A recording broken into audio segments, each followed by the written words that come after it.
Welcome everyone back to Spoiler Warning, featuring myself, Tom Colohue. It feels like it's been a while, even though it definitely hasn't. It's every week, but it feels like a long time because I recorded Monday's podcast quite early in the day, and it feels like I haven't put too much focus. But I tell you what, there is plenty of news, and that's how we got to the point of focus. We'll start with Logan Paul replacing Seth Rollins in Wargames. We're going to talk Nikki Bella and her next steps. We're going to talk the John Cena Championship Tournament. Rey and Dominik Mysterio getting some major plaudits. We're going to explain why Triple H missed Saturday night's main event, what Becky Lynch's storyline will be going forwards. Brian Alvarez is reporting on the Royal Rumble, the situation with Bayley's WWE contract. We're going to talk Penta and Rey Fenix reuniting, and an update on Bianca Belair and Jade Cargill. So, hopefully, something in there will tickle your fancy. I'm going to start with a question as I get into our first piece of news. And I do feel I have to start with what is a quite important question. And I'd love all of you to answer it if possible. Is Logan Paul a good or bad replacement for Seth Rollins in Wargames? Because, while you're answering, I'll start. Logan Paul has been drafted in late to replace Seth Rollins after it became clear that Rollins' injury would keep him out of Survivor Series Wargames and potentially out all the way to WrestleMania. Logan Paul was not expected back this soon. He was expected back for the Royal Rumble time, though there was talk that he'd be returning in around December. Logan Paul and the Saudi Arabian government already have a very good working relationship, and Logan Paul, whenever he travels to Saudi Arabia with the WWE, gets paid twice. Once by WWE and once by the government of Saudi Arabia for being a sporting personality out there. The plan this week was essentially to start building towards a CM Punk versus Logan Paul feud, which, as you might imagine, CM Punk is going to be very annoyed about. The idea seems to be that this will be a Saturday night main event match, also on the same show as John Cena's final match, to try and give it some sort of oomph, which it is lacking at the moment. Now, Logan Paul is a very talented heel, and the idea of him turning face turned my stomach. So I'm very glad they didn't go through with that. That said, I don't see him gelling very well with Paul Heyman, with Bron Breakker, or with Bronson Reed. In fact, I would say that Bron Breakker and Bronson Reed have very similar energies now. They're a mix of the old Muppets mocking everyone, and Rocksteady and Bebop from the Turtles. They like hurting people, they like mocking people. Logan Paul does not belong in that group because he's not very good at actually hurting people. So for me, while I think character-wise, a braggadocious high flyer replaced by a braggadocious high flyer, and I do not get to use the word braggadocious much, does fit, in that particular faction of the division, I don't think it works at all. Logan Paul has earned himself an extra payday from the WWE for this, as well as the extra payday he was going to get from Saudi Arabia. He wasn't originally booked for Wargames, but the second Seth Rollins picked up an injury, Logan Paul was the first name mentioned as a potential replacement. So our first piece of news is Logan Paul replacing Seth Rollins. Let me know in the chat if you think that is a good idea. We currently have 46 people watching and only the 13 likes. We can get up to 50 people watching with a few more likes. Hit that thumbs up if you haven't already. I'm going to get through the chat, and our next piece of news will be the future of Nikki Bella in the WWE. So we have plenty of people saying hi. Always love it when you say hi between yourselves. Everton says the advertised card for this week's episode of SmackDown so far: Cody Rhodes Black segment. I don't know what that means.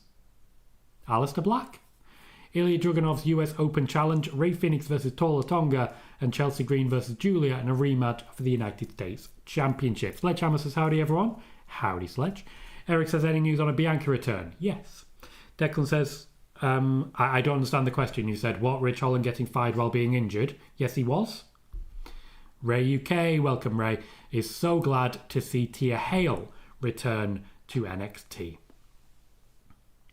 Dave says, with WWE reportedly increasing the number of Saudi Arabia events in 2026, 2026 will be a brand new contract a brand new contract with Saudi Arabia. It was originally only a 10-year deal, which in 2026 will expire. The idea was 2 events per year, though they technically owe Saudi Arabia an extra one from way back when, COVID essentially.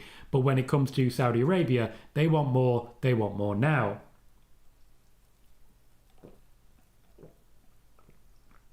WWE are reluctant to commit, however they do want more money, and after all, WrestleMania, innit? Juan says SmackDown did 933,000 and the fans were trying to use Halloween or World Series as an excuse. Yet when AEW fans try to use them, they tell them no excuses. Yeah, when you listen to the angry fans, they always pick their sides. Stop the count the votes, all that jazz. VTP says if Ray faces Dominik at Survivor Series, who do you think John Cena faces? I don't. I never did. Eric says if WWE isn't going to do surprise entries for the Rumble, when do you think they'll return Liv and Bianca? It depends what you define as surprises. We'll talk about that soon. Tribal, we're waiting to see and find out. Tribal thinks it's a terrible replacement. Declan says it's a bad replacement. Juan is 50-50. Bismo says Logan Paul. Meh.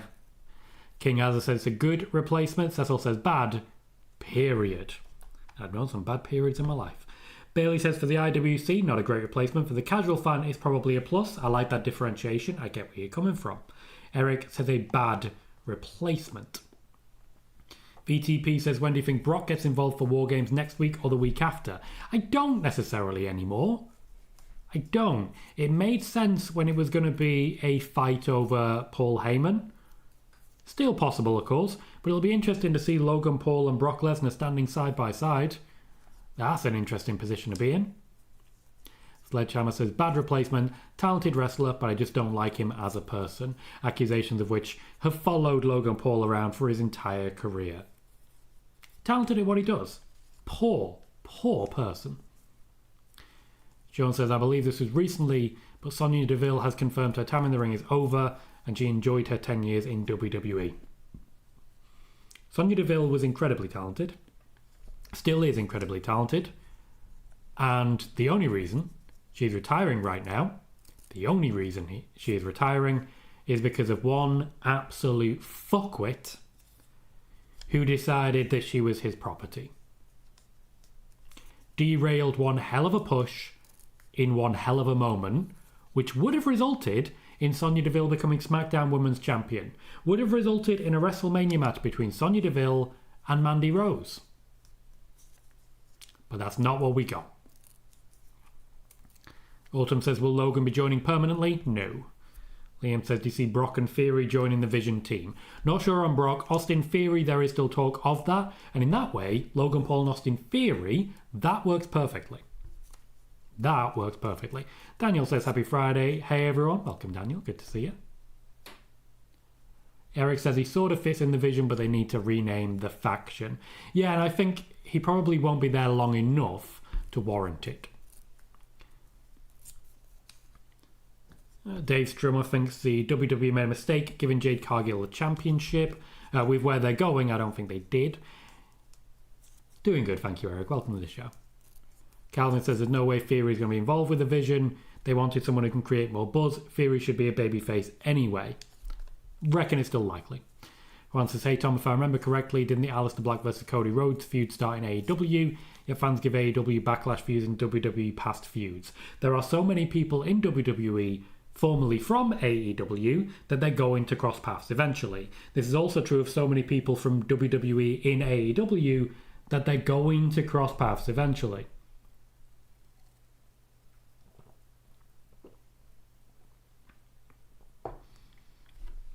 Eric, we've spoken about teams before. I'm confident the other side was going to be bloodline heavy. King Azza says, would you rather see Cody versus CM Punk or CM Punk versus Roman at WrestleMania 42? Neither. I wouldn't be going for CM Punk versus Cody or Roman. I'd be going with CM Punk versus someone who can be elevated. Someone who can potentially take the step up. I'd be going for someone like Gunther. I'd be going for someone like Bronson Reed. I'd be going for Bron Breakker and giving him the belt. That's what I would be doing now. Sean says, do you think we get new women's tag team champions on Raw?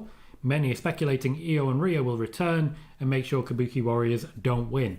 Very possible. I don't think the championships change hands. I think plans for the championships go through the Bellas, and not necessarily in a good way.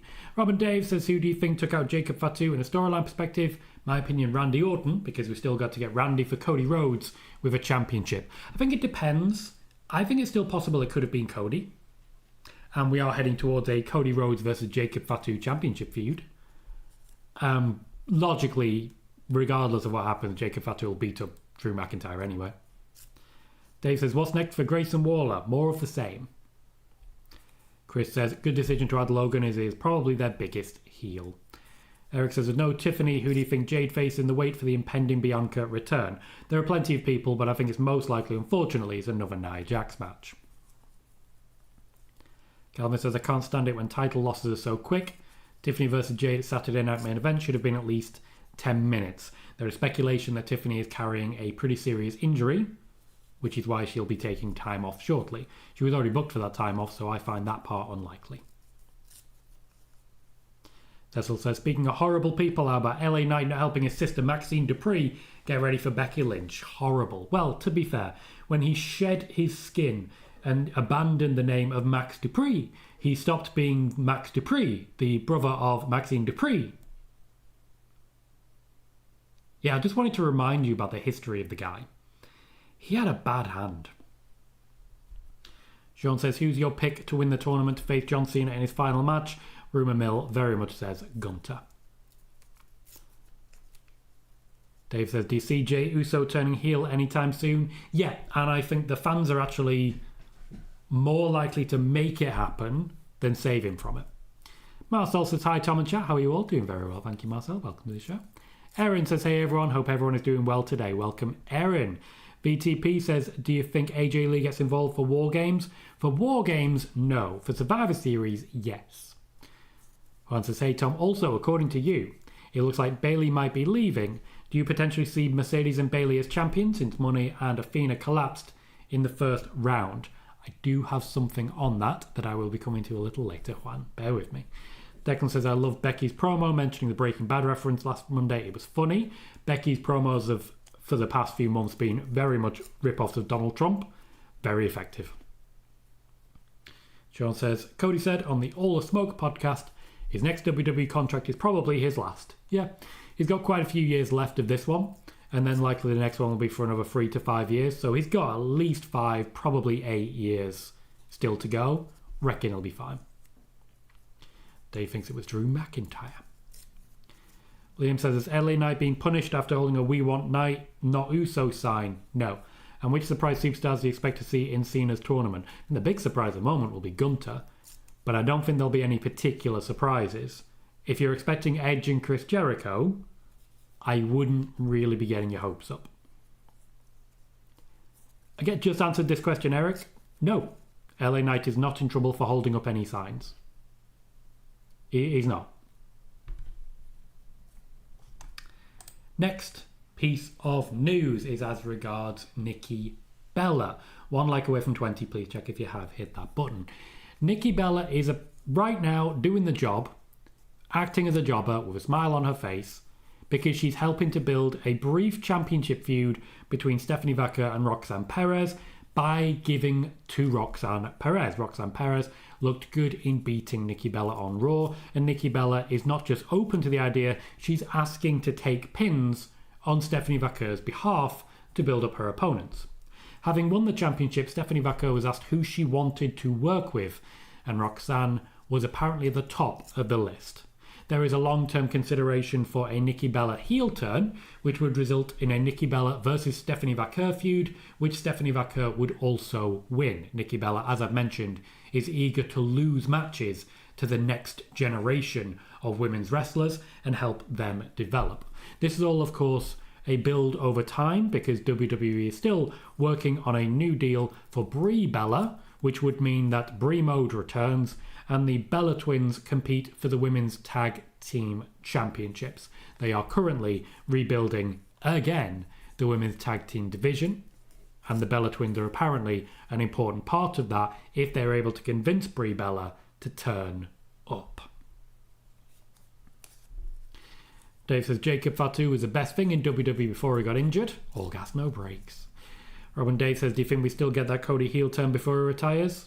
Nah, personally not.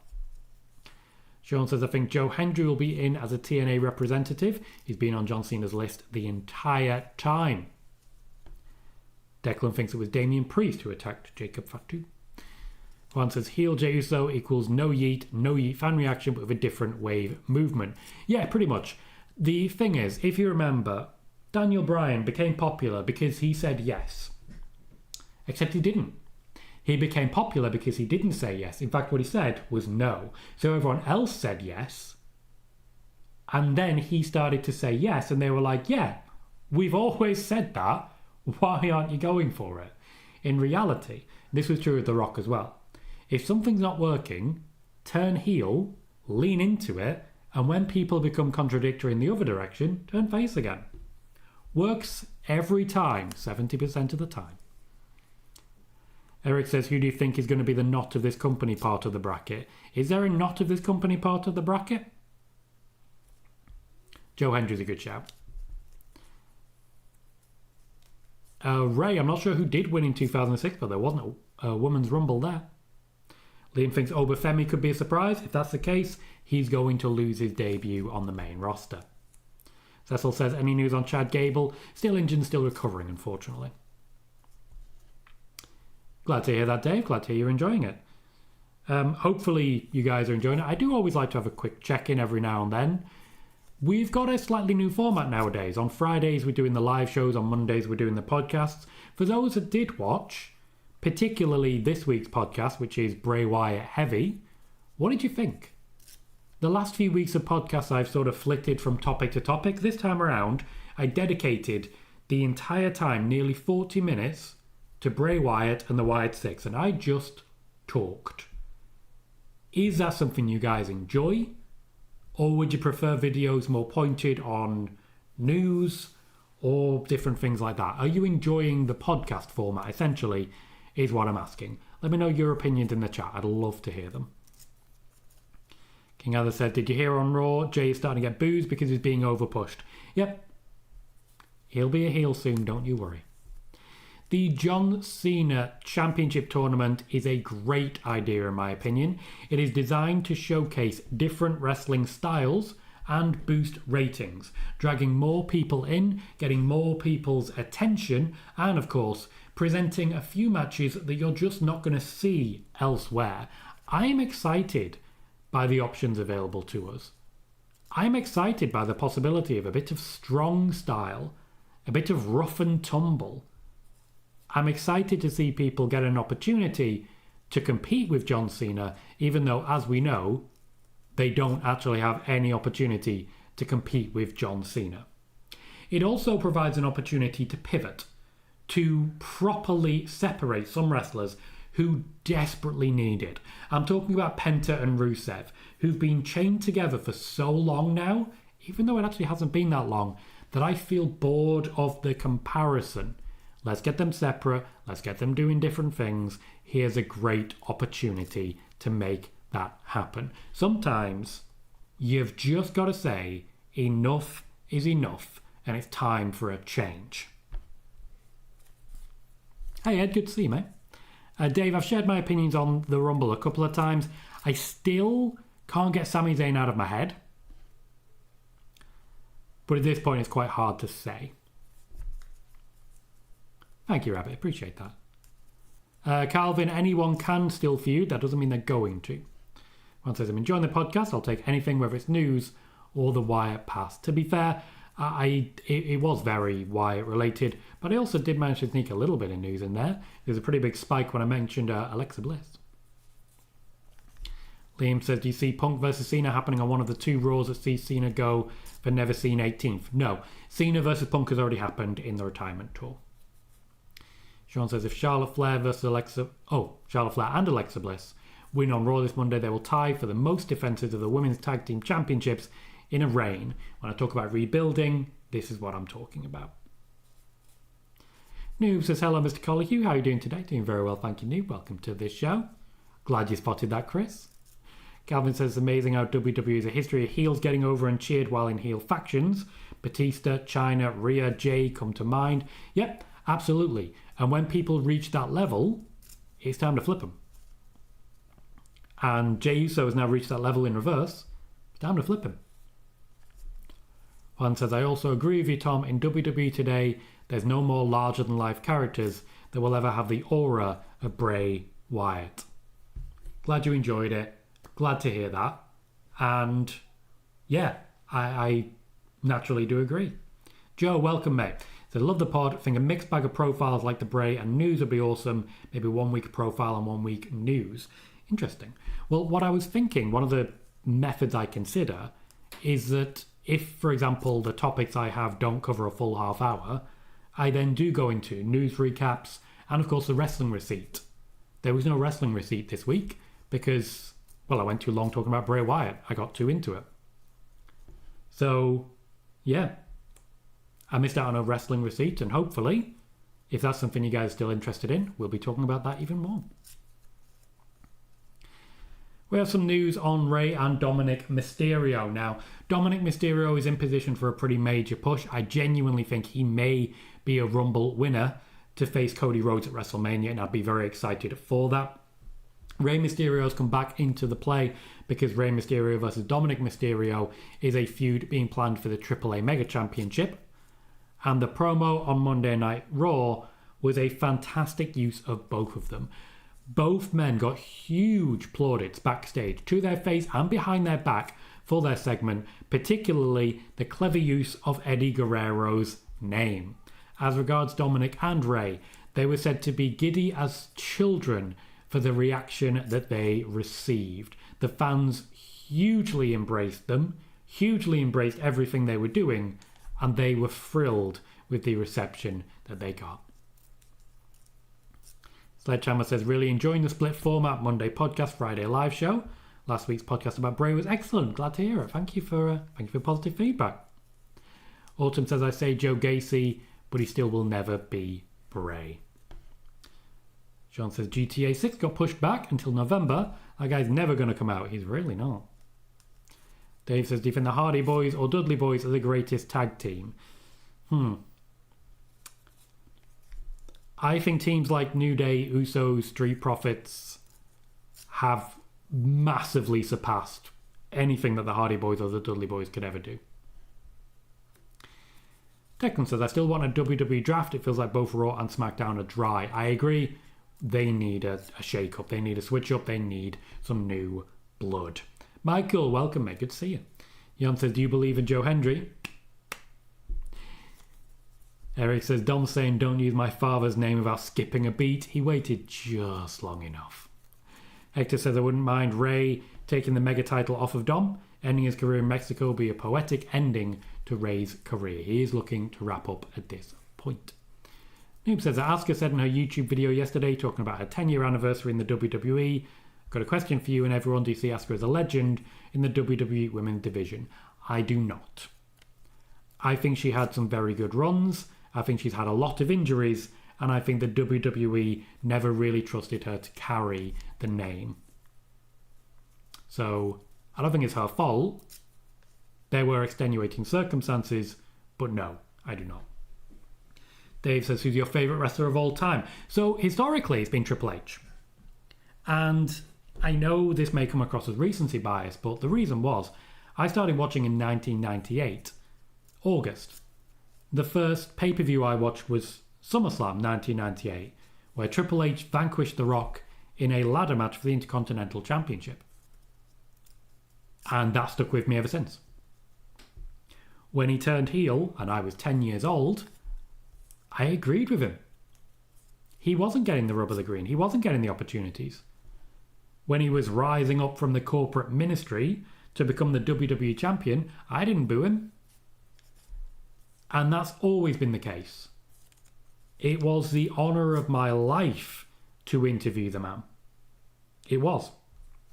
And I know that potentially makes me a bit of a biased journalist, but in that moment, I just wanted to enjoy it. And I did. I've interviewed him 3 times now. And yeah, shaking a lot of hands. I have a lot of respect for the man. He brought me a lot of entertainment. It made me feel some things. Nowadays, modern day, it's Jay White. I love Jay White. And there are plenty in WWE that I enjoy. For example, those who've been watching watch parties for many years will know that I've got a lot to say about Gunter when he was still Volta. Joe says, Tom, know you're limited in NXT, but anything on the value they're seeing in Blake Monroe? To the fucking moon. They know what they've got. Eric says, Charlotte never should have ended Asuka's streak to me. I mean, that did get us our first women's main event of WrestleMania. The plan was always for Charlotte versus Ronda. And that victory over Asuka was Charlotte establishing her credentials for it. Juan says, Hardy Boys are kind of overrated. Not sure if it's a hot take. I love things like this. So, before I get into my next piece of news, let's do this. Let's do this. Because people do this all the time. What are your hottest takes on WWE? The hottest takes you have. Give them here. Let's rate them. Let's see who's got the hottest take. Let's see who's got the worst opinion. Neem says, I see Rey Mysterio taking the mega title from Dominik Mysterio, possibly at Survivor Series. I'm not sure on that. Hector says, Tom, did you see on a podcast that Nikki Bella said she gets tips and advice about her matches from Bryan Danielson? It's a luxury when your brother-in-law is one of the best wrestlers ever. Eric, I did mention them. It is primarily injuries and the WWE simply not trusting her to basically hold the company. Those are the large point of extenuating circumstances. She's had some really good runs, but injuries really waylaid it. Calvin says, Jesse Ventura has parted ways with WWE. I didn't even know he's with the company. Yeah, he hasn't been for a long time.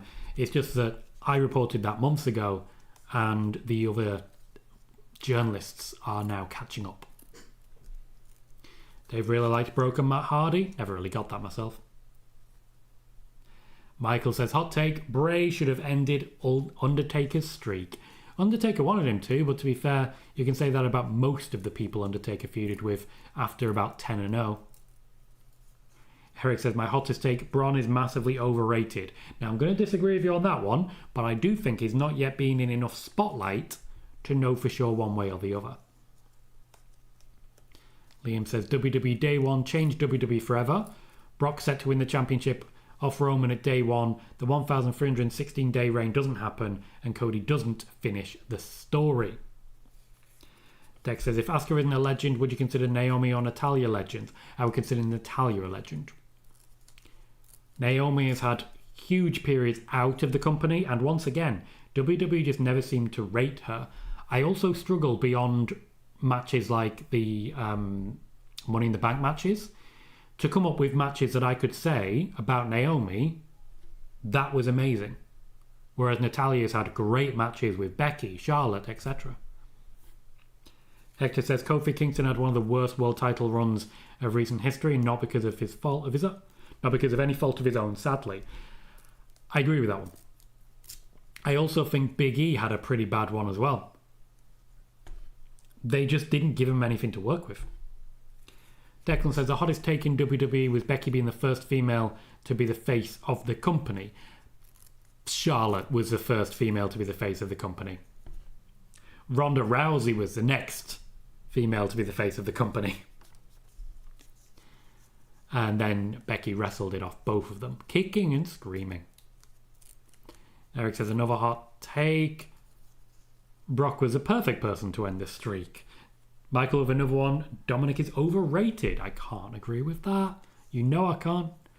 He says, I love Natalya. Oh, I love Natalya's book. Got it. Last Heart Beating. That's a really good name.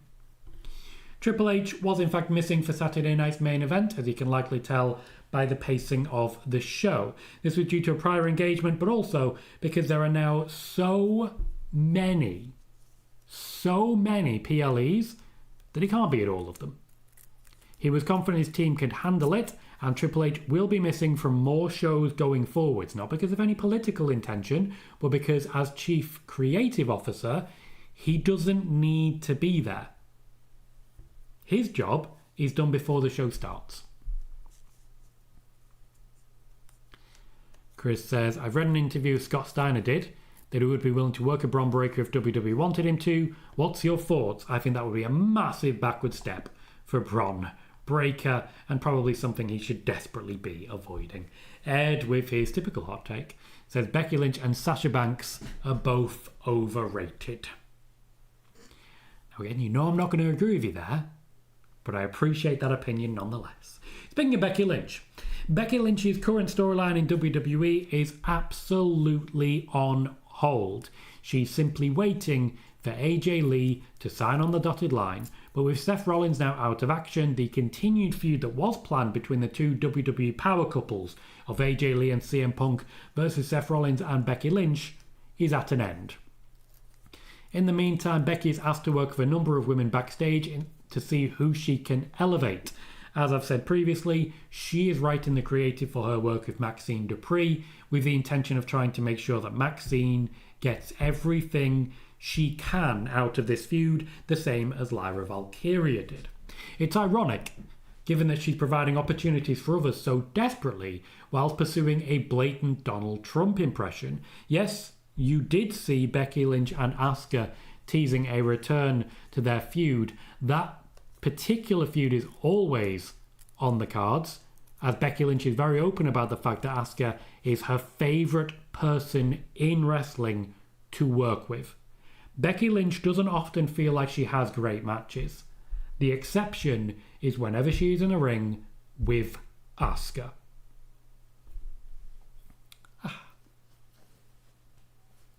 Hector says if he's going to be there, they should have Sean come up, especially for PLE booking, because I don't know if they can have another PLE like Saturday Night Main Event, because it wasn't it. Sean wouldn't be booking a Saturday Night Main Event. Triple H booked it and then he left. He didn't need to be there to book it. You don't need to be there during the show.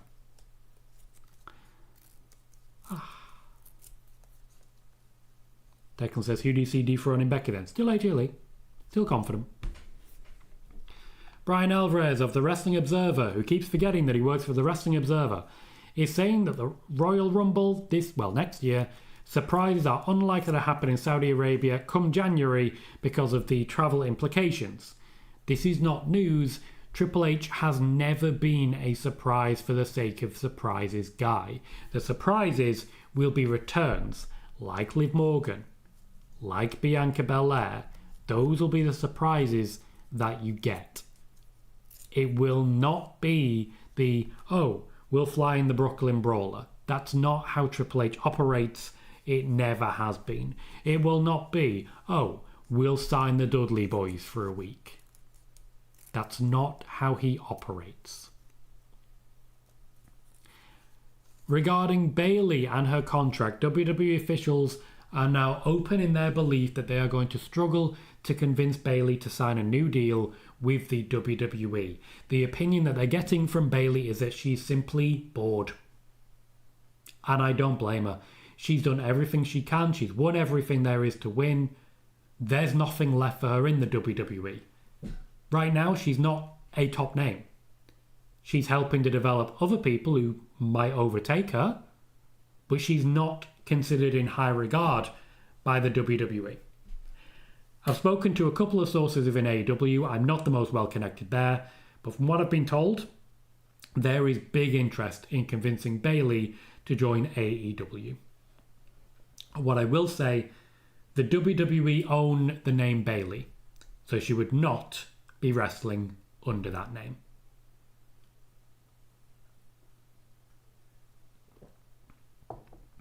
Joe says, when can you see The Rock next returning to the WWE? He's likely to be in Saudi Arabia. I don't want him to be, but he is likely to be there. Rickan, you're right, mate. It's my next piece of news. Don't you worry, I'm very nearly there. Noob says, I think Asuka versus Becky has always been a fun feud. Take a look at their 2022 feud. It was exciting prior to Damage Control. For me, 2019. For those unaware, for the longest time, SummerSlam 1998, the first pay-per-view I ever watched, was my favourite. It took until Royal Rumble 2019 for that to change. And it changed in a big way because that was simply an amazing show. Amazing show. Penta and Rey Fenix are set to reunite on December 20th during a AAA show. WWE are planning to have them working as a tag team more going forwards, though they are still planning to use them individually in separate feuds. One of the reasons that Penta versus Dominik Mysterio versus Rusev is now wrapping up is with the intention of making them a tag team on Raw to take on the tag team champions, to take on AJ Styles and Dragon Lee, which is something that the WWE really want to make happen. One of the reasons they want this is that Penta versus AJ Styles is on AJ Styles' list before he retires and says goodbye to wrestling. There are some in WWE who've been very excited about the idea of this match for a very long time. So Penta and Rey Fenix set to reunite on December 20th. We'll be working more as a tag team going forwards. I suspect we'll see some combination of the two working together during the Royal Rumble. I don't think that's really what they're going for, Eric. While it is still elements of it, they are playing it out very slowly. Hector says, Tom, did you see Chelsea Green re-signed with WWE? When they brought her back, I was excited because her first one wasn't great. This one has been miles better, and I'm glad WWE rewarded her for her work. Dexter's hot take, Vince has his issues, but the new way things are going, he could be of value. Example, ticket pricing, Royal Rumble surprises. That's a hot take I'm definitely not going to agree with. Did you read what he is accused of? Keep him as far away as possible. Yes, Declan, if the person who is currently expected to beat Becky is no longer available to beat Becky, they will have no choice but to pivot. Gilly says, hey Tom, great to see you again, mate. The Bray Wyatt podcast made me tear up. Thank you for sharing what Bray Wyatt meant to you in this community. I can't wait for when Howdy returns. Thank you, mate. That's very sweet of you. It's nice to know I got a reaction. It's not necessarily what I was hoping for. I don't want to be making anyone cry, but I'm glad to know it resonated with you and that you enjoyed it. Eric, a wrestler can buy out their name, but the WWE have to be willing to sell. One says, also Bayley did say she was disappointed Mercedes' money went to AEW. She tried to convince her. A potential AEW move makes sense since you've done all there is in WWE. Not sure, Calvin. Not sure. One says, how many refunds for Cena's last match if Trump is potentially there? 0. WWE will be very clear. You got what you paid for, which is the last match of John Cena. Declan, you're going to think that every single day of every single week of every single month of every single year. We know who you are. After I reported last week that Bianca Belair is on the way back, ready for a feud with Jade Cargill, Body Slam have now reported that Bianca Belair is on the way back. Give it a couple of weeks and I'm sure they'll be reporting on a feud with Jade Cargill for WrestleMania 2.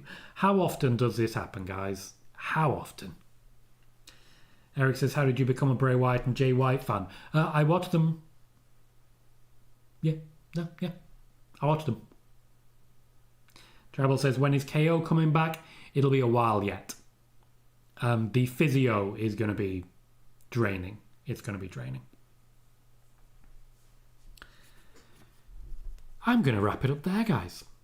Stay tuned on Monday for our next installment of the Spoiler Warning podcast.